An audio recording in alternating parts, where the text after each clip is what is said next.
लोग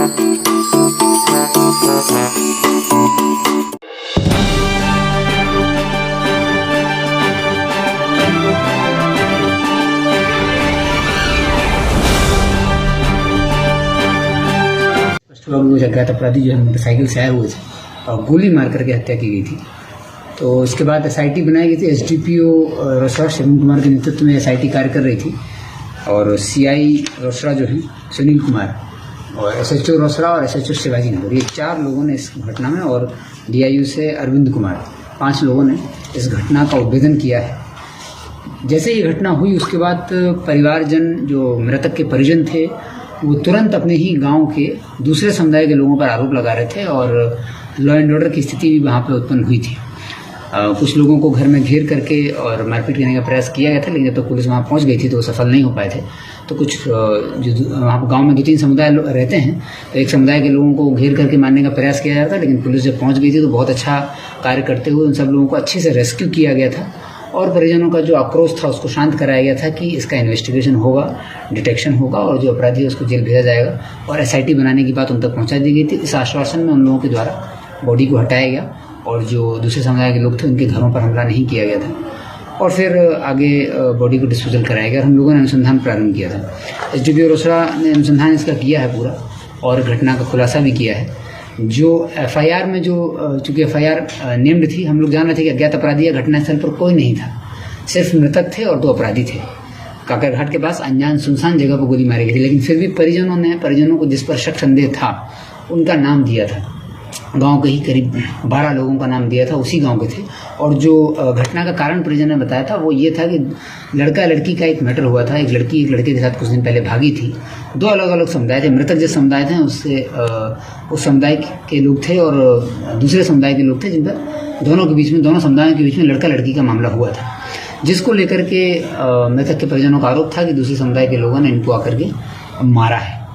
लेकिन हम लोग इस कारण से बहुत संतुष्ट नहीं थे, चूँकि ये घटना जो है, जो लड़का लड़की का मैटर था वो सुलझ चुका था, लड़की बरामद भी हो चुकी थी, उसका बयान भी हो चुका था और वो मामला डाउन कर चुका था। तो इसके बाद फिर अन्य पहलुओं पर एसआईटी ने कार्य किया और कार्य करने के बाद इस पूरी घटना खुलासा हुआ यूँ था कि इस घटना का तार जुड़ता है 40-50 साल पहले की। 40-50 साल पहले उस गाँव में एक ज़मीन थी जो कि पुरुषोत्तम चौधरी और इनके फरीक लोगों की थी। इन लोगों ने रहती में कुछ ज़मीन दी होगी और जो पहले जो चलता था कि ज़मीन दे दी है किसी को जोतने के लिए, और जोतने के लिए लोग अपना उस पर जोतते थे, लेकिन जिन लोगों को ज़मीन दी गई थी जोतने की, धीरे धीरे उन लोगों ने ज़मीन पर कब्जा कर लिया। तो कब्जा जब कर लिया तो वो लोग लगातार कब्जा, और उन लोगों का फिर टाइटल सूट में मुकदमा चला गया। तो दोनों पक्ष जो हैं टाइटल सूट में थे, मतलब अपनी ज़मीन की मालिकाना हक के लिए इनकी लड़ाई चल रही थी। और जो संतोष पासवान समिति सदस्य थे, इनका रसूख उस एरिया में काफ़ी बढ़ता जा रहा था। 4-5 साल से इनका रसूख उस एरिया में काफ़ी बढ़ गया था और इनका एक नेटवर्क बन गया था। ये जैसा भी हम लोग को जब अनुसंधान खुलासा हुआ तो पता चला कि शराब का छोटा मोटा कारोबार जो लोग वहाँ करते हैं, उन लोगों से संतोष पासवान जो है एक तरह का टैक्स लेते थे, लेवी लेते थे। चूँकि इनका रसूख और दबंगई उस क्षेत्र में काफ़ी बढ़ गई थी, तो ये अपना टैक्स कलेक्शन का एक तरह का कार्य करते थे कि इनकी परमिशन के बिना कोई इस कार्य नहीं कर पाएगा। और पुरुषोत्तम चौधरी और इनके जो फरीक हैं, इनका ज़मीन का व्यापार था। साथ में पुरुषोत्तम चौधरी भी लिकर के काम में आ गया था और उसका एक साथी था विक्की कुमार। ये दोनों, विक्की कुमार उसके नीचे का डिस्ट्रीब्यूटर था। तो ये लोग शराब का भी कार्य कर रहे थे और छोटी छोटी गाड़ियों से शराब मंगा के गांव में ही अपने लोकल ही लोग डिस्ट्रीब्यूटर थे, अपने गांव में ही डिस्ट्रीब्यूट करने का कार्य करते थे। तो जब चूँकि संतोष पासवान का रसूख था और ये राजनीतिक रूप से और वैसे सक्रिय थे, तो इनके द्वारा इस तरह के लोगों के बारे में टैक्स लिया जाता था। और जब ये दबाव इस ग्रुप पर पड़ा, पुरुषोत्तम चौधरी और विक्की कुमार पर, तो इनका ज़मीन विवाद ऑलरेडी चल रहा था और साथ में ये घटना हो गई। तो और कुछ दिन पहले जब ये अचानक कैसे हुआ, ये चल तो रहा है काफ़ी समय से ज़मीन का विवाद का, अचानक कुछ दिन पहले इसकी जो शराब थी, लिकर मंगाई थी इन्होंने, वो संतोष पासवान ने छीन ली थी। टैक्स क्योंकि ये लोग नहीं दे रहे थे, टैक्स का विरोध कर रहे थे, एक तरीके का लेवी ये लोग वसूल रहा था, उसका जब विरोध कर रहा था तो उस लिकर को इसने छीन लिया था संतोष पासवान ने। तब इन लोगों ने एक प्लान बनाया। अब पुरुषोत्तम चौधरी भी पुराना अपराधी है, संतोष पासवान की भी छवि मैंने आपको बताई कैसी रही है क्षेत्र में, और जो विक्की कुमार है वो भी शराब का ही कार्य कर रहा था। तो ये पुरुषोत्तम चौधरी पहले भी मर्डर के केस में बेगूसराय से जेल जा चुका है। वहाँ पर जेल में इसकी मुलाकात अपने पुराने स्कूल के दोस्त अमन पोद्दार से हुई थी। अमन पोद्दार बेगूसराय का रहने वाला है, ये शूटर है, इसने भी कई हत्या की घटनाएं की हैं जैसा अभी तक हम लोगों को पता चला है।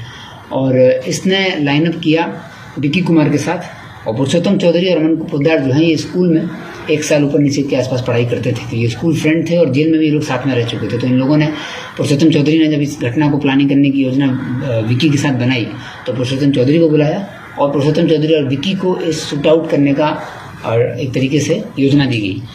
इसमें कोई शूटर को हायर करने जैसी बात सामने नहीं आ रही है, क्योंकि पुरुषोत्तम चौधरी से बृहद पूछताछ हुई तो पुरुषोत्तम चौधरी ने कन्फेस किया कि चूंकि अमन इसका दोस्त था और पहले भी घटनाएं कर चुका है, तो दोस्ती में वो घटना किया। और उस विक्की का अपना नेटवर्क था, तो विक्की को भी अपना जो रिटेलिएशन लेना था, बदला लेना था।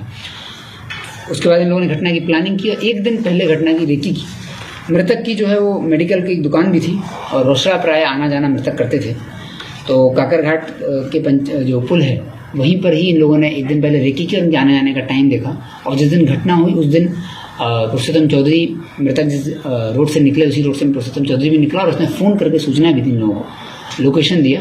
और उसके बाद ये विक्की और अमन दोनों एक मोटरसाइकिल से आते हैं और सुनसान जगह पर गोली मार करके आगे निकल जाते हैं। उसके बाद फिर ये लोग अपने अपने जगह भाग गए हैं।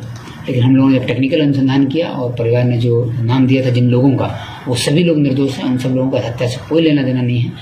कुछ नेम्ड लोगों को जेल भेजा गया था, उनको तुरंत ही रिहाई का प्रस्ताव कोर्ट में भेजा जाएगा, जेल में उनको रिहाई कराई जाएगी। और जो मेन षड्यंत्र करता है पुरुषोत्तम चौधरी, उसको गिरफ्तार कर लिया गया है। 2 इसमें शूटर जो सामने आए हैं, अमन पोद्दार और विक्की कुमार, इनकी गिरफ्तारी के लिए अब टीम कार्य कर रही है। शीघ्र इनको गिरफ्तार किया जाएगा। पुरुषोत्तम चौधरी के पास से एक हथियार भी बरामद हुआ है और एक जिंदा कारतूस ही मिला है। और जो मोबाइल जो ये उपयोग कर रहे थे जिससे घटना को अंजाम दिया गया, वो मोबाइल भी इनके साथ बना। तो कुल मिला के इस घटना में जो जड़ है वो ज़मीन विवाद थी। पुरुषोत्तम चौधरी, इसमें एक चीज़ और थी कि पुरुषोत्तम चौधरी जो हैं वो, चूँकि ये लोग ज़मीन का जो मैटर था उस मैटर को लेकर के बार बार पुरुषोत्तम चौधरी अपनी ज़मीन को वापस करने का, चूँकि कोर्ट में तो केस चले रहा था, लेकिन ये लोग अन्य तरहों से भी प्रयास करते रहते थे। उसी क्रम में संतोष पासवान का रसूख